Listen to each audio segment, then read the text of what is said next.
Bueno, buenas tardes. Creo que vamos a dar inicio con el tema.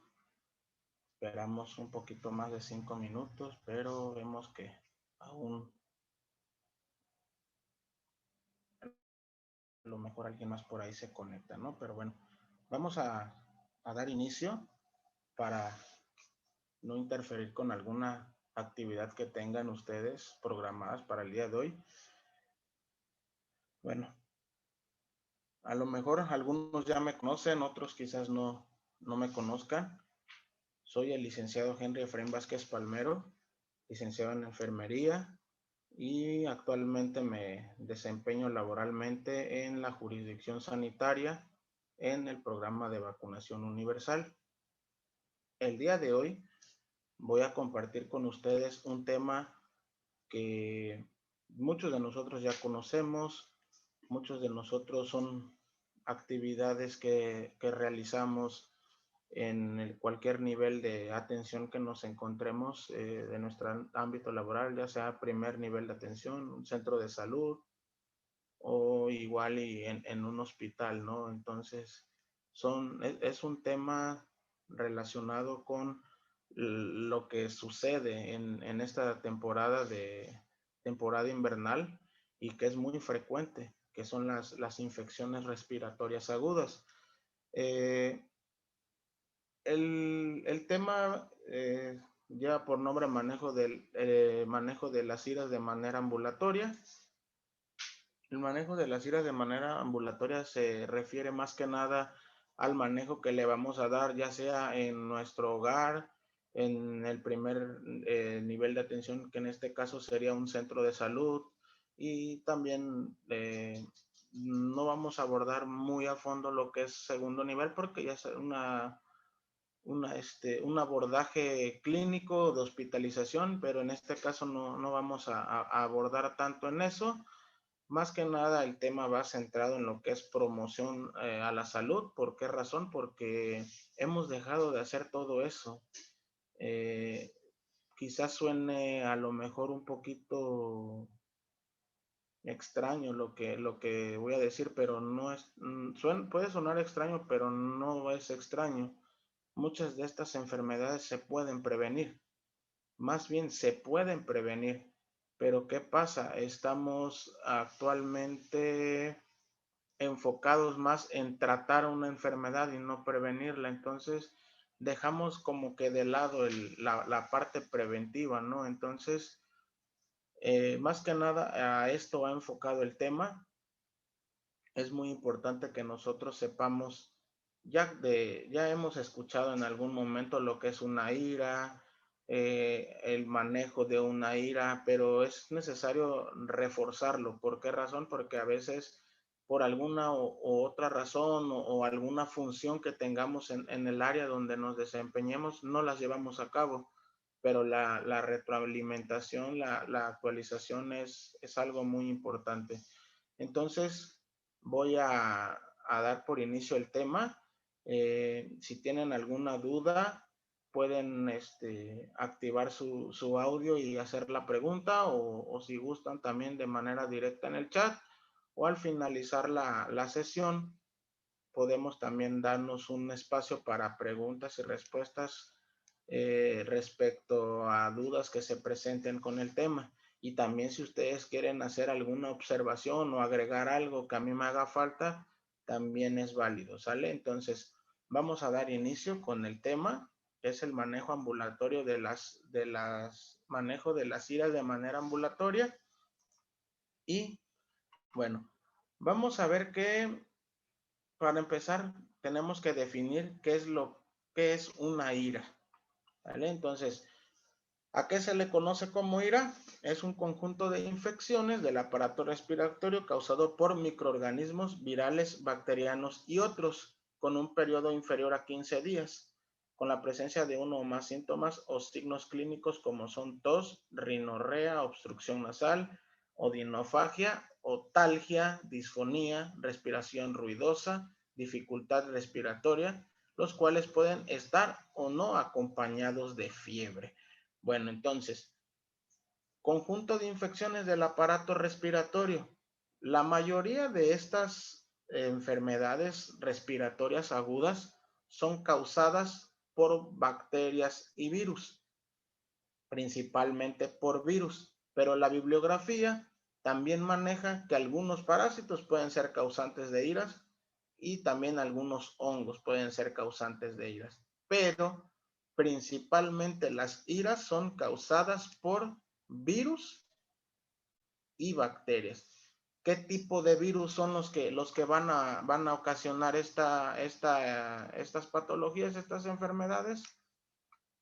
Son principalmente los virus, como lo son el virus de la influenza, el rinovirus, todos los coronavirus también, no necesariamente el coronavirus que causa el COVID-19, sino también un síndrome respiratorio causado por coronavirus, que son virus que comúnmente causan lo que conocemos como el resfriado común. Ellos también son causantes. Y en bacterias podemos tener a los estreptococos, a los beta hemolíticos, o incluso también al Streptococcus pneumoniae, que son bacterias que en el caso del estreptococo beta son los que causan la mayoría de las faringoamigdalitis, y en el caso del Streptococcus pneumoniae son los causantes de una neumonía, que ya sería una complicación de una infección respiratoria aguda. Bien, ahora, para que nosotros definamos a alguna infección respiratoria aguda, tenemos que saber diferenciar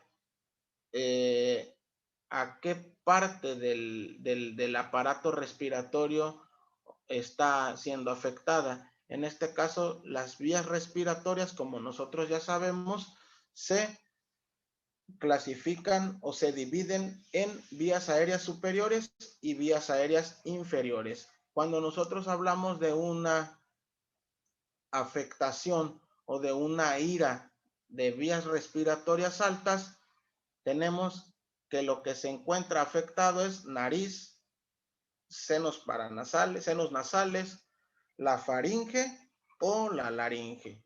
¿Vale? Entonces, estas partes se encuentran afectadas cuando hablamos de una infección de vías aéreas superiores, y cuando hablamos de una ira baja o de vías aéreas inferiores, se encuentra afectado lo que es el árbol bronquial, tráquea, bronquios, bronquiolos y alvéolos, es decir, el parénquima pulmonar se encuentra afectado en una infección respiratoria de vía baja, o una ira baja, o de vías aéreas inferiores. ¿Sale? Esto es para que nosotros definamos, cuando se trata de una infección respiratoria, a qué nivel del sistema respiratorio está siendo afectado.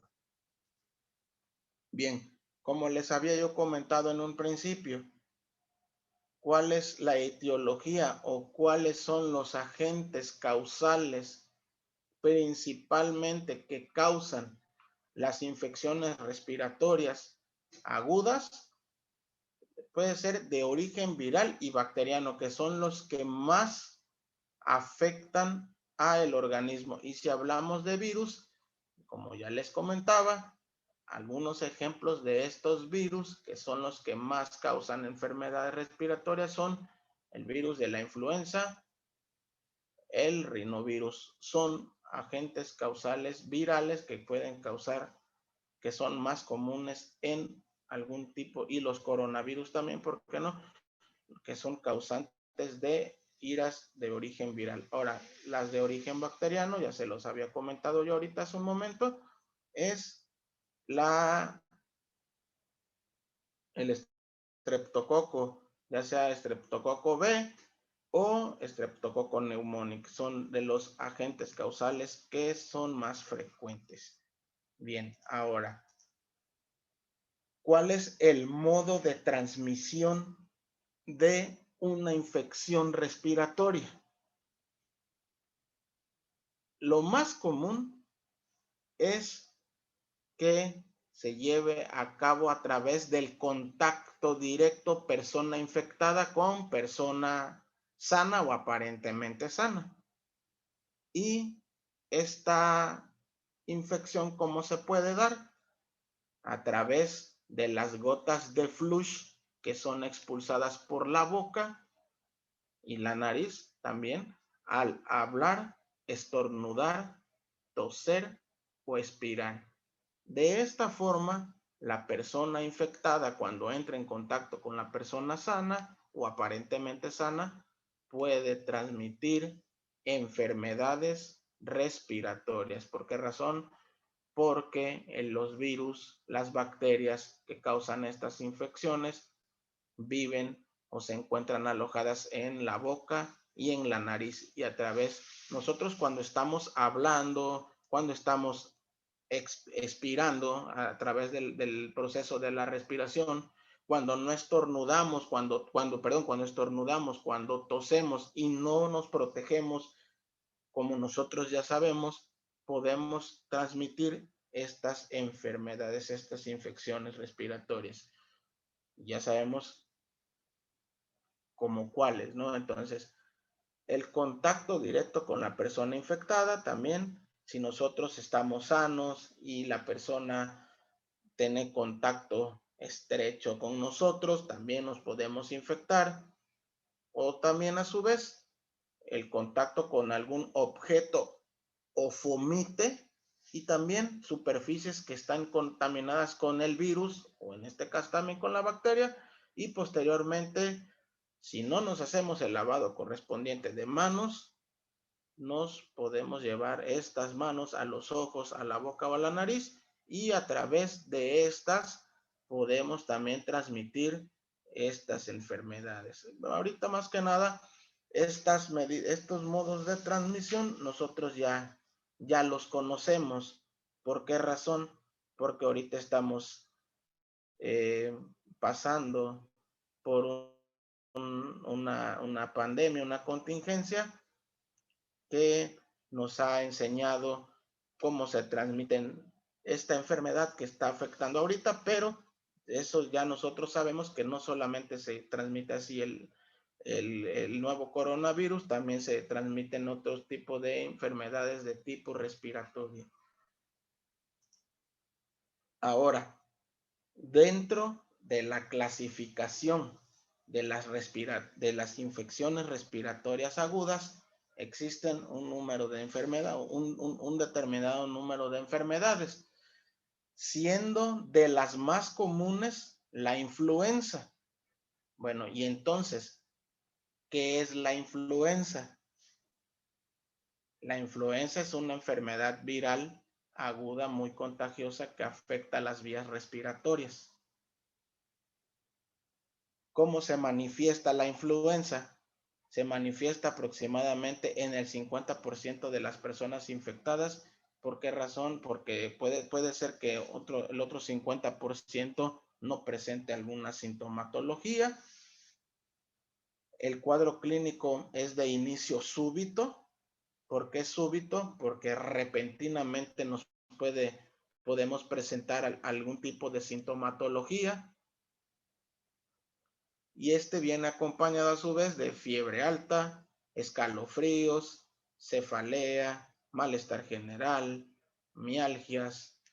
Entonces, estas son algunos signos, cuadro de signos, sintomatología de esta enfermedad. Ahora, en los días subsiguientes, al presentar el inicio de los síntomas, ¿cuáles son las manifestaciones que más se pueden presentar o que son más predominantes? El dolor faríngeo, la rinitis, es decir, la inflamación ¿cómo se llama? Aquí en la parte superior de la nariz, en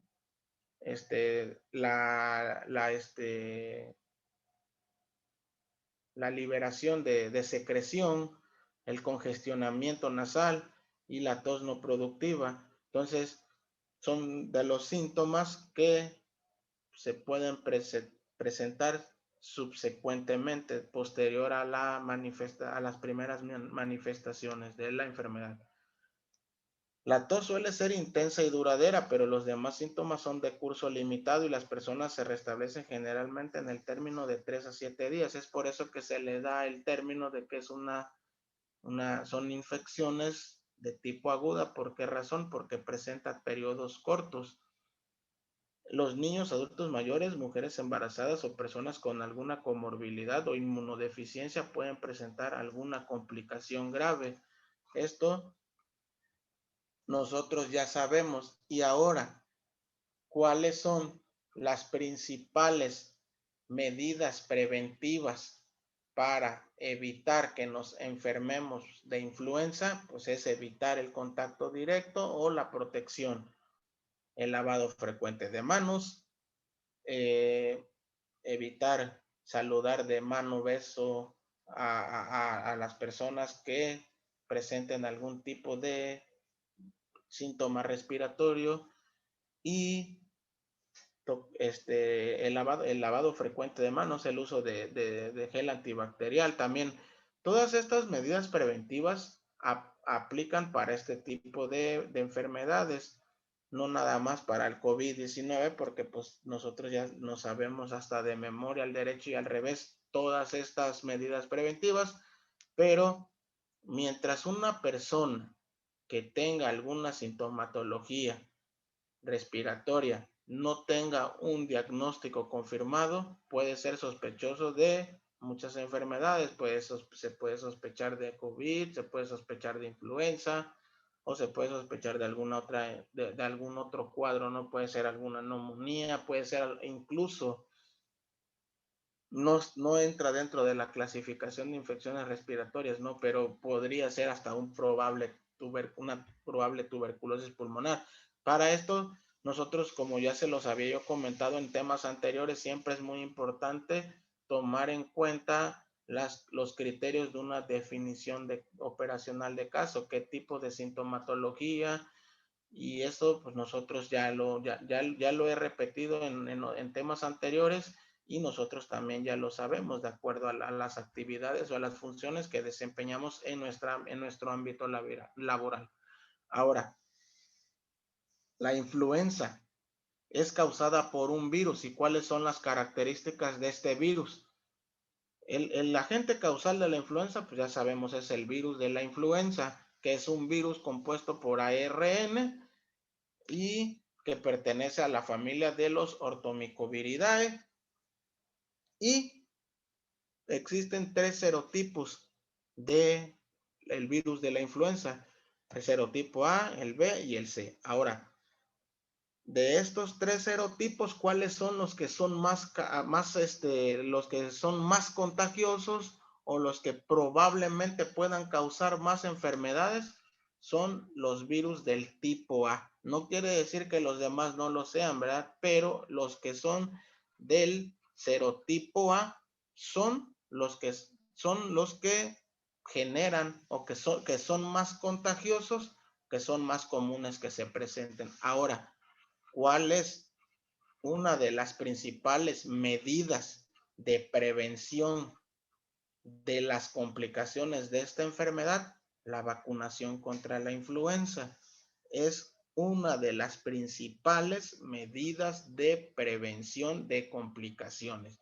Es por eso que a partir del día el lineamiento de vacunación contra la influenza dio inicio a partir del día 3 de noviembre en nuestra región del Istmo de Tehuantepec, y en otros estados de la República ya se dio inicio a la vacunación contra la influenza. Así que muy importante, no es que les esté haciendo un comercial de vacunas, pero es muy importante que nosotros nos protejamos. Nosotros somos personal de salud, somos los principales, bueno, más bien somos quienes somos la primera línea de atención, debemos de protegernos. Quien ya se protegió es muy buena iniciativa, y quien no lo ha hecho, sí necesariamente debe de vacunarse, ¿sale? ¿Y quiénes más deben de vacunarse? Adultos mayores, principalmente el grupo blanco, que son niños menores de 5 años, adultos mayores, embarazadas y pacientes con comorbilidades. Eso nada más se los doy como de manera general. Nosotros ya sabemos quiénes son los grupos prioritarios para recibir esta enfermedad. Y también, una vez que nosotros, ¿por qué primero se le protege a las personas enfermas y no a las personas sanas? Porque las personas con comorbilidades, inmunocomprometidas, los grupos blancos, como les mencionaba, niños menores de 5 años, embarazadas, son los que son más susceptibles a enfermarse. Una vez que estén protegidos ellos, ya se protege a la población en general. Entonces, ese es el motivo del cual se le da prioridad a ese tipo de pacientes. Otro padecimiento que es considerado una infección respiratoria aguda es la rinofaringitis, que es una infección de las vías aéreas superiores. Ya saben ustedes cuáles son las vías aéreas superiores. Es comúnmente causada por un virus, y el principal virus causante de estas rinofaringitis puede ser el rinovirus, que es el más común. Los síntomas pueden ser dolor o ardor de garganta, puede haber estornudos, secreción acuosa abundante por la nariz acompañada de congestión, tos que puede ser seca o con flemas, lagrimeo ocular, fiebre, malestar, disminución del apetito. Si se dan ustedes cuenta, la sintomatología de esta enfermedad tiene mucho parecido con el de la influenza. Nada más que nosotros ahí tenemos que saber diferenciar. Por eso cuando un paciente llega con nosotros a nuestra unidad de salud, debemos de ver inicio de síntomas, cuáles son los síntomas que son más comunes, cuáles son los síntomas que son más predominantes, ver si no se presenta alguna otra sintomatología que nos haga diferenciar entre una influenza, entre una infección por el coronavirus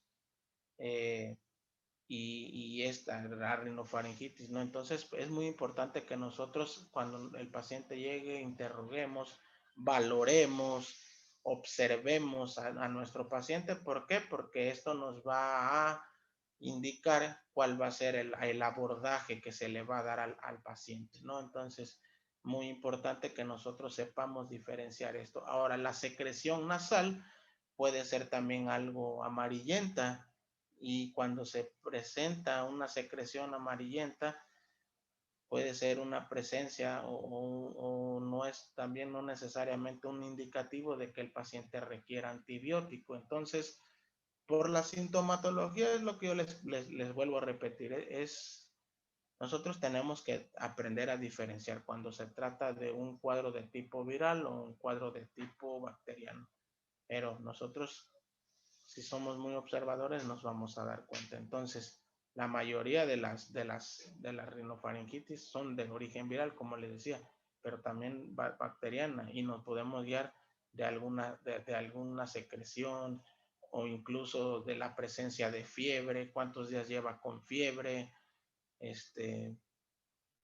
y algún otro dato clínico, ¿no? Entonces, es muy importante saber diferenciar porque esto nos va a permitir saber qué tratamiento es el que se le va a dar al paciente. Ahora, la faringoamigdalitis también es una de las enfermedades que se clasifica dentro de las infecciones respiratorias agudas. ¿Y cuáles son? ¿Cuál es el principal o de los principales o de las bacterias que comúnmente causan este tipo de sintomatología o este tipo de infección respiratoria? Lo que les comentaba, los estreptococos beta del grupo B, el beta esos son causantes comúnmente de las faringoamigdalitis. ¿Y qué sintomatología nos puede dar un cuadro de faringoamigdalitis? Tos, también puede haber disfonía, congestión nasal, dolor faríngeo, pero hay una diferenciación con las otras dos patologías o las otras dos enfermedades que yo les comenté en las diapositivas anteriores, Esto es la presencia de puntos blancos, de vesículas, de aftas en la orofaringe. Entonces, estos son datos clínicos de una faringoamigdalitis, ¿vale? Entonces, aquí es muy importante. Ahora, es muy importante identificar este tipo de síntomas, de signos. Ahora, estaría muy bien que nosotros contáramos quizás, o la población contara con, a lo mejor con un acceso a atención médica para realizarse un cultivo de secreciones o un antibiograma. Esto sería magnífico, pero ahí estamos lamentablemente a veces en un medio en el que hay muchísimas carencias, deficiencias, o incluso la población no cuenta con los recursos para un antibiograma o con algún tipo de cultivo o un exudado faríngeo para saber qué tipo de qué tipo de infección se hable o de qué tipo de infección se trate, pero es muy importante que nosotros aprendamos a diferenciar esto, porque como les vuelvo a repetir, de esto va a depender el tratamiento oportuno. Ahora, en el grupo, ahorita en la audiencia tenemos a médicos que quizás ellos como médicos son los que están más capacitados en lo que se refiere al algoritmo de tratamiento médico en una infección respiratoria aguda. Entonces, aquí vamos muy enfocados a todo lo que es primer nivel, promoción a la salud, ¿no? Entonces, prevención. Ahora, otra de las razones que también nos van a que van a ser un parteaguas en el manejo de este tipo de infecciones respiratorias es el manejo el conocimiento o ver y saber identificar lo que son los signos y síntomas de alarma. Esos son datos muy importantes porque de esto también va a depender que el paciente no tenga alguna complicación. ¿Y cuáles son los principales signos de alarma que nosotros conocemos ante una infección respiratoria? La respiración rápida es un signo de alarma. La agitación también es otro signo de alarma que nos están indicando de que ya puede haber se puede estar complicando el estado de salud del paciente, la dificultad respiratoria. ¿Por qué razón? Porque puede ser que se encuentren afectadas las vías aéreas ya se encuentran afectadas, pero puede ser que ya empiece a afectar lo que son las vías aéreas inferiores. La presencia de pus o secreción en los oídos también es otro signo de alarma. Las otitis media también pueden ser consideradas infecciones respiratorias agudas, también está dentro de esa clasificación, pero la presencia de pus o de alguna secreción en oídos quiere decir de que ya algo está complicándose ahí con nuestro paciente. La fiebre, pero hablamos de una fiebre de más de 39 grados que ya no se puede controlar, que ya a lo mejor dando medios físicos, iniciando con algún antipirético por vía oral, ya vemos que nuestro paciente no, y aparte de eso, que ya le hayan prescrito quizá algún antibiótico, si se trata de algo bacteriano, pero si es de algo, se trata de una infección de tipo viral, ya en estos casos solamente se le da paliativos al paciente o sintomáticos. ¿Para qué razón? Para evitar el malestar en el paciente. Entonces, la fiebre, cuando la fiebre ya no empieza, perdón, no existe o no disminuye, ya es para que nosotros nos pongamos alertas, ¿no? Como que se enciendan las alarmas de que este paciente, este usuario requiere otro tipo de atención, ¿no? Entonces, ¿qué otro tipo qué otro signo de alarma también está presente en estos pacientes?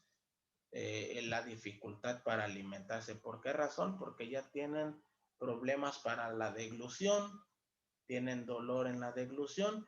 Entonces, estos signos de alarma, nosotros nos los tenemos que aprender y saber, porque de esto, como yo les comentaba ahorita, va a depender un buen manejo de estos pacientes. Ahora, el manejo del paciente en el hogar.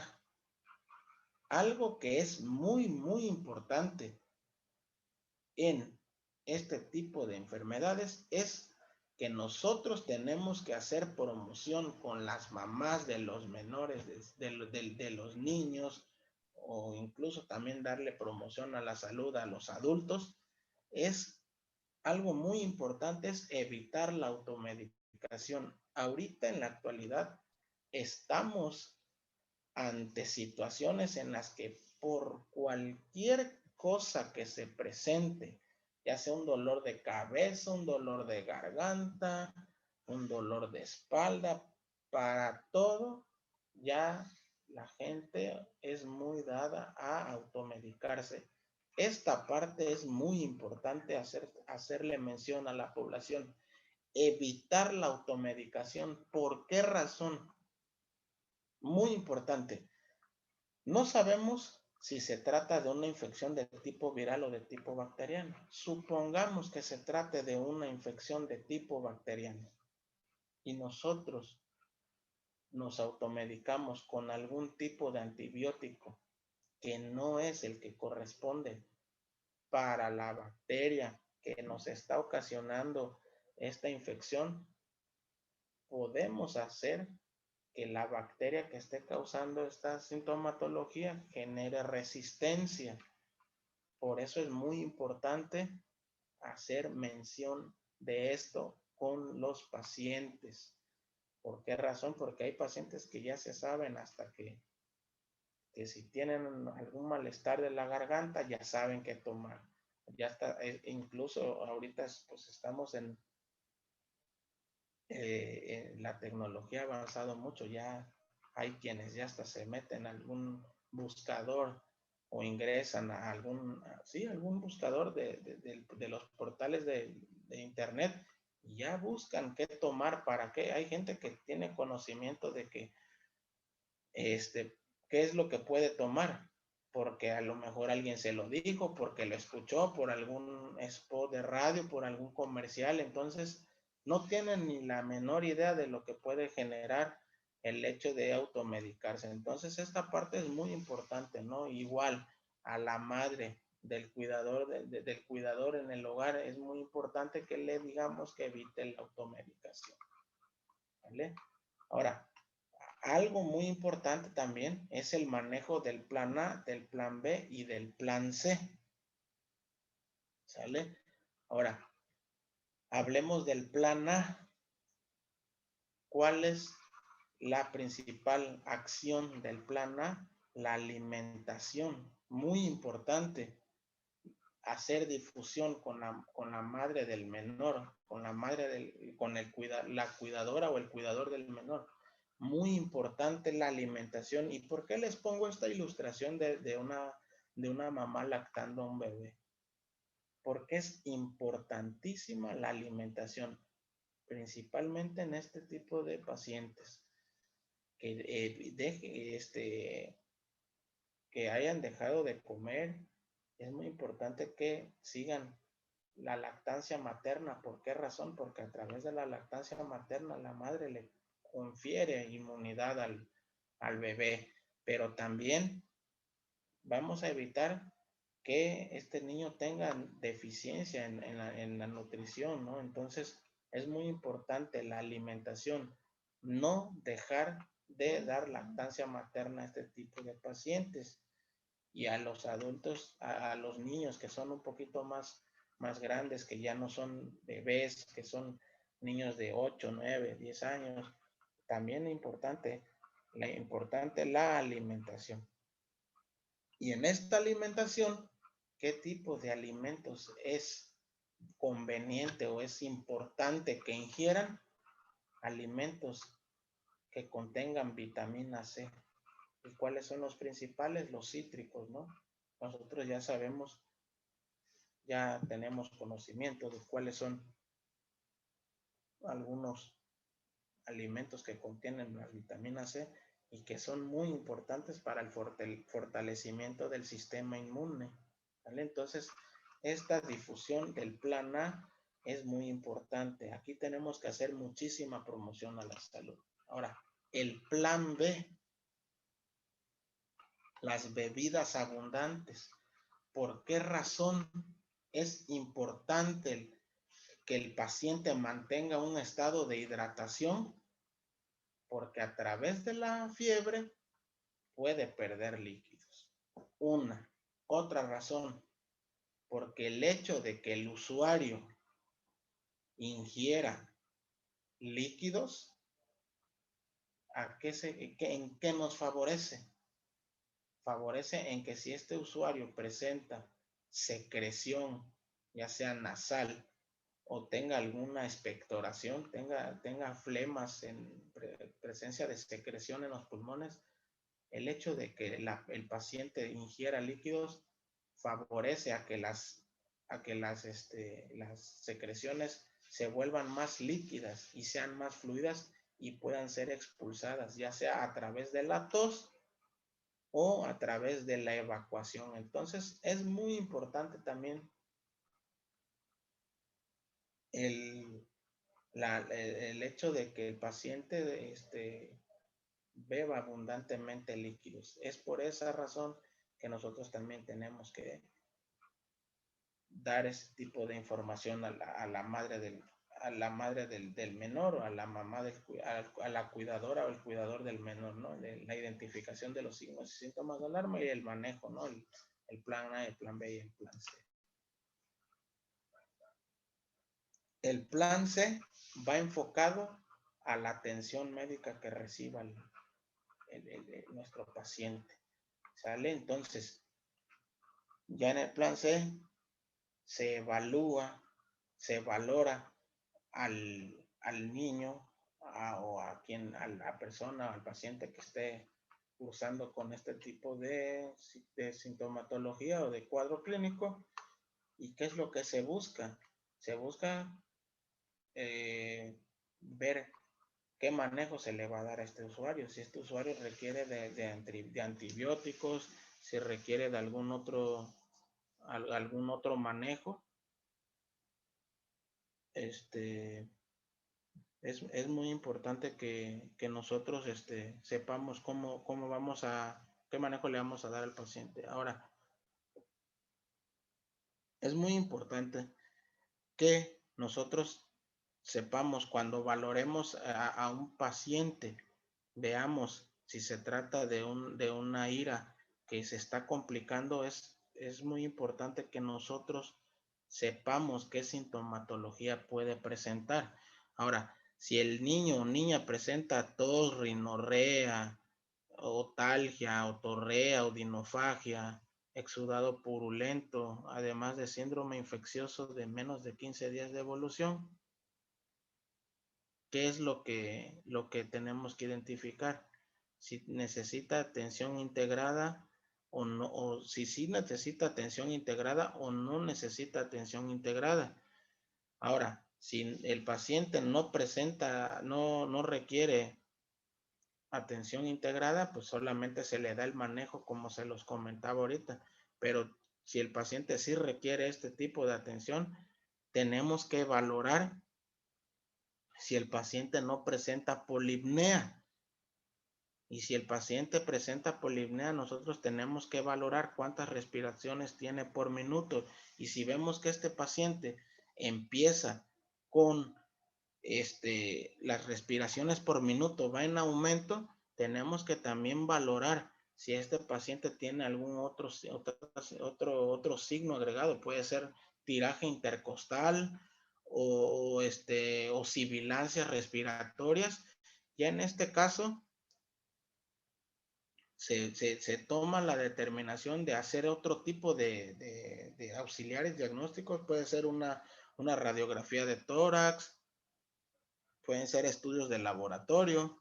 Ahora, si son pacientes que es una ira sin datos de neumonía, como ¿cuáles son las iras sin datos de neumonía? Las que presentan rinofaringitis, faringitis, faringoamigdalitis, lo que les comentaba ahorita en las diapositivas anteriores, sinusitis, laringitis, laringotraqueitis.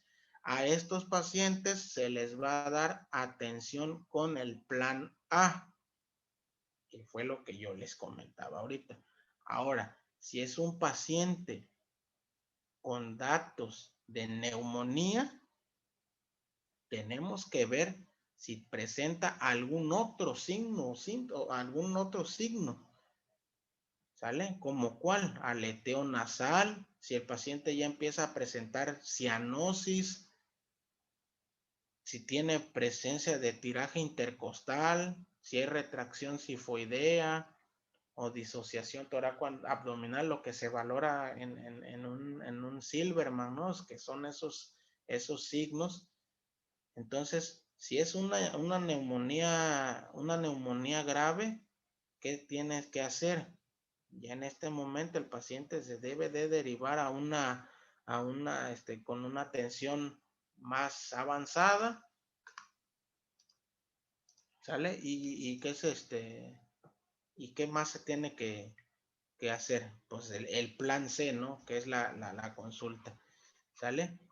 Pero si se trata de una neumonía grave. Ahora, si es una neumonía leve, ¿qué tenemos que hacer? Ejecutar nuestro plan B, que es el que les comentaba ahorita, ¿sale? Y en el plan B se evalúan los factores de mal pronóstico. ¿Han escuchado ustedes esto? Me imagino, ¿verdad? Entonces, ¿cuáles son los factores del mal pronóstico? Los niños menores de 2 meses es un factor de mal pronóstico. Pacientes con desnutrición también son factores de mal pronóstico. Muerte previa de un menor de 5 años en el mismo hogar. Hay que estar muy alerta de eso, ¿no? Madre analfabeta o menor de 20 años de edad también es un factor de mal pronóstico.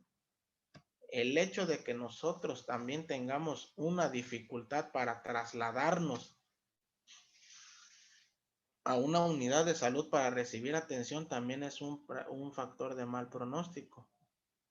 Y antecedentes de niño o niña menor de 1 año con bajo peso al nacer también es un factor de mal pronóstico. ¿Sale? Entonces, es muy importante que nosotros sepamos cómo identificar las infecciones respiratorias en el hogar. Eso es muy importante. Ahora, son temas, son situaciones que son muy comunes en esta temporada invernal. Y es muy importante que nosotros implementemos nuestras medidas de prevención. Acá es capacitar mucho a las madres a las mamás de los niños, a las cuidadoras del menor. Es muy importante todo esto. Y todo esto va a derivar en que vamos a prevenir estas enfermedades. Ahora, voy a preguntarles a ustedes para ver si hacemos un poquito más dinámica la clase. De todos modos, ya estamos por terminar. El tema no es mucho, ¿no? Pero sí me gustaría que alguien de ustedes participara, ¿vale? Vamos a tratar de escuchar sus experiencias, sus abordajes como personal de salud, cómo hacen difusión en sus unidades, para saber si existe la capacitación a la población. Entonces, a ver, alguien de ustedes, no lo voy a escoger del chat, no voy a ver quién, vamos a ver quién de ustedes quiere participar. ¿Qué medidas de prevención implementarían con la comunidad? para que se puedan prevenir todas estas enfermedades respiratorias. A ver, alguien que me quiera apoyar, alguien que quiera participar, con confianza, sin pena. Aquí estamos para apoyarnos. Si hay algo en lo que tengamos dudas, ya saben, yo siempre se los he dicho, que no les dé pena participar. ¿Alguien de ustedes me quiere apoyar con eso?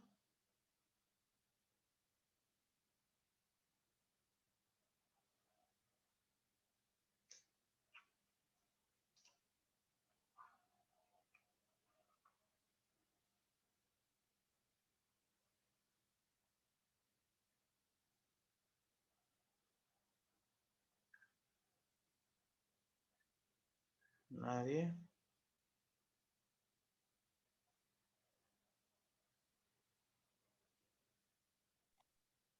Bueno, yo diría que, bueno, las medidas de prevención serían, pues, desinfectar bien los alimentos, que sean bien cocinados, mantener distancia con personas enfermas, si estornudamos, pues, cubrirnos con el codo, y eso, bueno, yo diría que serían como unas medidas de prevención que pudiéramos implementar. Sino las más básicas, que son alguien más que quiera participar. Muchas gracias. Alguien más que desee agregar algo, alguna otra medida. Buenas noches. Yo creo que también evitar los cambios bruscos de temperatura en los menores, arroparlos bien por la temporada y consumir mucha vitamina C, muchos líquidos para evitar eso que el menor o el adulto mayor presente una ira. Muy bien. Muchísimas gracias. Muy importante también evitar cambios bruscos de temperatura. ¿Alguien más que nos quiera agregar alguna otra medida preventiva?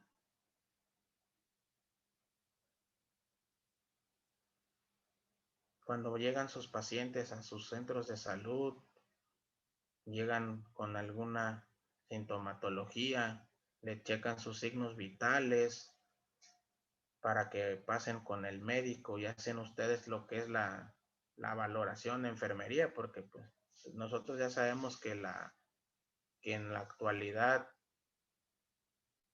ya manejamos planes estandarizados de atención integral al usuario. ¿Qué otra actividad hacemos? Dándoles difusión, ¿no? Dándoles promoción. Pero alguna otra cosa. Algo también muy importante es evitar exponernos al humo, ya sea de tabaco o de cigarro o de alguna fuente contaminante. Eso también es muy importante que lo evitemos. Eso también es importantísimo. ¿Sale? Ahora los cambios bruscos de temperatura, evitar cambios bruscos, abrigarse, beber abundantes líquidos, la alimentación rica en vitamina C, el saneamiento de los alimentos, la preparación. Algo más importante, alguna otra es evitar lugares concurridos. Ahorita en la actualidad nosotros ya estamos muy educados en eso, pero sin embargo no lo hacemos, ¿verdad? Seguimos como que acudiendo a lugares concurridos, teniendo contacto directo con personas, no mantener un distanciamiento. Eso también es otra medida preventiva. Algo también muy importante es en el lugar en donde nos ubiquemos que haya ventilación. Eso también es muy importante. ¿Por qué razón? Porque de esta forma favorece, aparte de la ventilación, el flujo del aire, que también los virus, las bacterias que se encuentren en el medio ambiente sean, para que no se queden en un solo lugar, ¿no? Sino que que de evitar la propagación, que se disemine, pero sí es muy importante esta parte, ¿no? Entonces, esto, pues nosotros ya, perdón,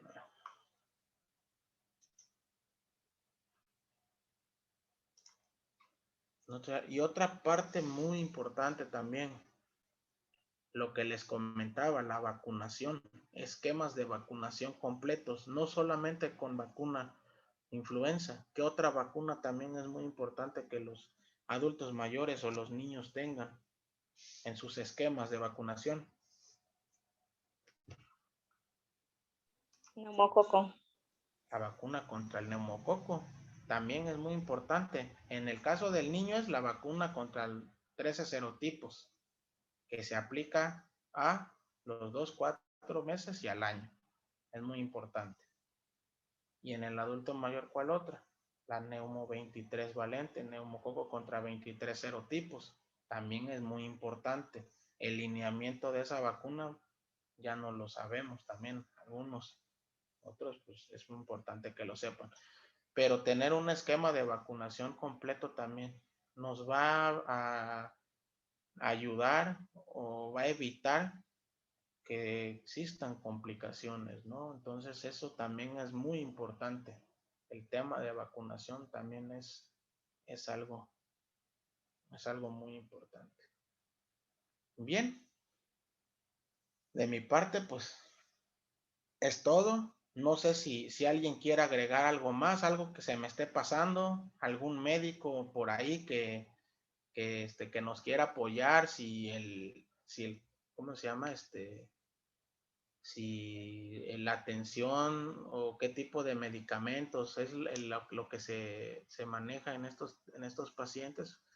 También la guía, la guía técnica para el manejo de las infecciones respiratorias manejan algunos medicamentos que va a depender del medicamentos. Hablo de cuando se trata de una infección respiratoria bacteriana, la amoxicilina, las benzilpenicilinas también, pero todas esas, todos esos tratamientos son prescritos por el médico, ¿no? Pero sí es muy importante que nosotros lo sepamos, ¿sale? Ahora vamos a leer una pregunta que tenemos acá en el chat. Dice, ¿la vacuna del neumococo para los profesionales de salud es recomendable? Bueno, ahora sí que lo que es más recomendable es la vacuna contra la influenza. ¿Por qué razón? Porque somos personales que estamos en la primera línea de atención. Ahora, la vacuna neumococo 23 valente, el lineamiento de esta vacuna es que se aplica en personas sanas de 60 a 64 años y no se requiere revacunación.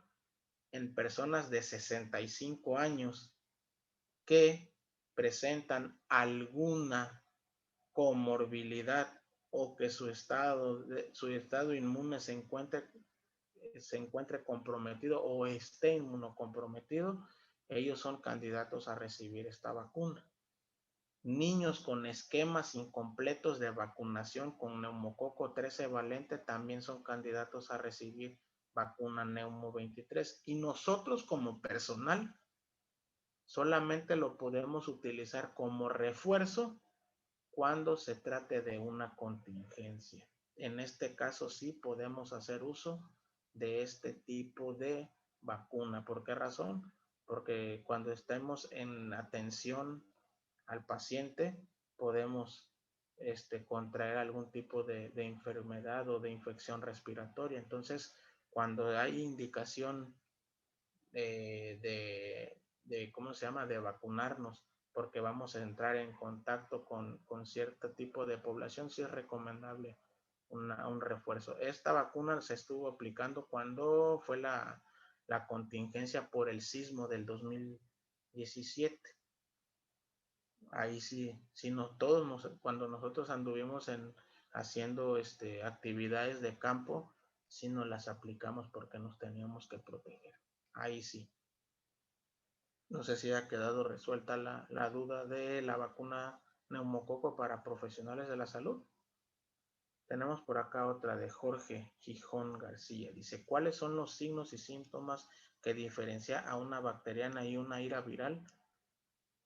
La presencia, mira, lo que es más dato significativo es la presencia de secreciones, la consistencia de las secreciones, la coloración. Por ejemplo, en un cuadro de tipo viral, por lo regular hay faringitis, faringoamigdalitis. La faringoamigdalitis es más presente cuando se trata de una infección bacteriana. Cuando se trata de una infección viral solamente se ve el enrojecimiento. ¿Sale? Puede haber puntilleo, puede haber presencia de vesículas, como se los comentaba en las diapositivas. Esos son datos clínicos de una faringoamigdalitis bacteriana o de una infección respiratoria bacteriana. La presencia de la fiebre también eso nos va a hacer diferenciar. ¿Sale? Esos son los signos clínicos más relevantes para saber diferenciar entre una ira bacteriana y una ira viral. ¿Vale? Y tenemos que hacer diagnóstico diferencial también. Si está en nuestra posibilidad hacer un exudado faríngeo, pues qué mejor. ¿Para qué? Para identificar, porque como yo les comentaba en la presentación, el hecho de automedicarse puede ser que se trate de una infección viral y le estamos dando al paciente antibióticos, no les va a servir de nada, al contrario, puede ser que el hecho de medicarlo con algún tipo de antibiótico puede ser que dañemos otra parte del organismo, ¿no? Entonces, sí es muy importante esto. ¿Alguna otra pregunta, alguna otra duda, sugerencia, comentario que quieran hacer? Estamos en el momento de hacerlo. ¿O alguien que quiera agregar algo?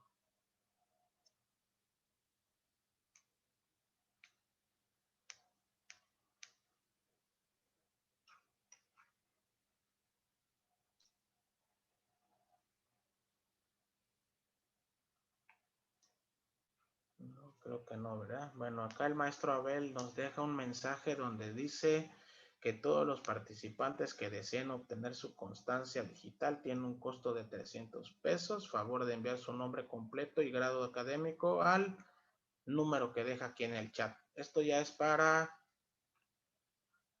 quien desee solicitar su constancia con valor curricular, para algún trámite o para algo más. ¿Vale? ¿Alguien más que quiera agregar algo?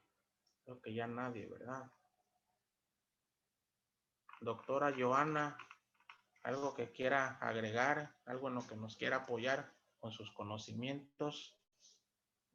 Le pregunto a usted porque es conocida.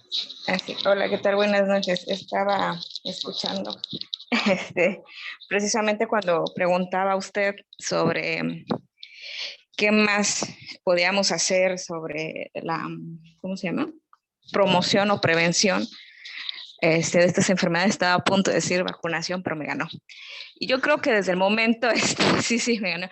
Yo creo que desde el momento en que el paciente acude a consulta, desde que ustedes, los compañeros enfermeros, lo empiezan a tomar la somatometría. Yo he visto, al menos en mi caso, las enfermeras que están conmigo, empiezan a tomar los datos, los signos, y ahí empieza la capacitación a la madre, hablando de los niños menores.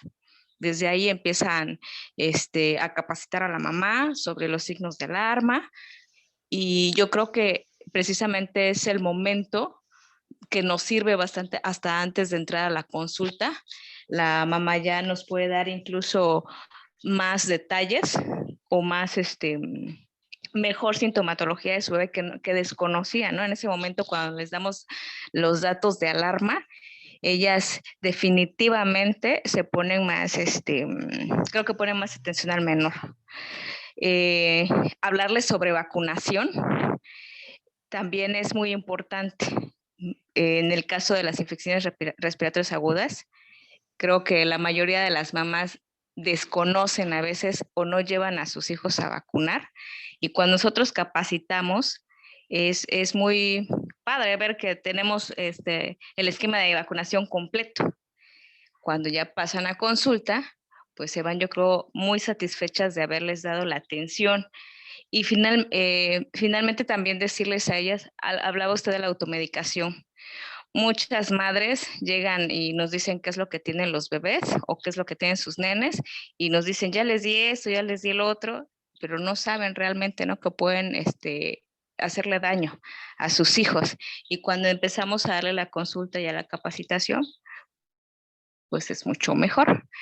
Ahí le hacemos la diferencia. Muchas mamás llegan con eso, es que vengo a que me lo inyectes, pero de ahí depende mucho la promoción y capacitación a la salud, que no toda consulta necesita un antibiótico.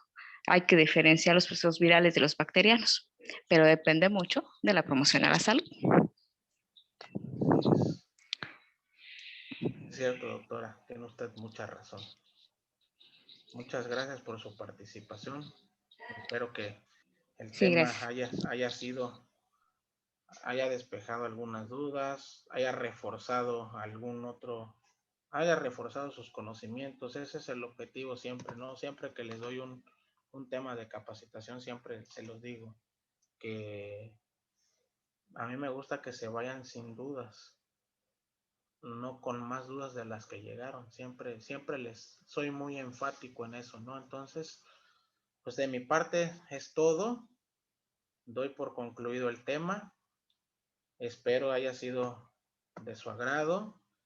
Si tienen algo que comentar, pues creo que ya algunos ya me conocen, alguna observación o algo que les interesaría que yo les compartiera también, ¿no? ¿Por qué no? Entonces, les deseo una bonita tarde, un bonito fin de semana. Siempre voy a decir que es un gusto para mí compartir con ustedes lo que yo sé y también que me compartan ustedes sus experiencias.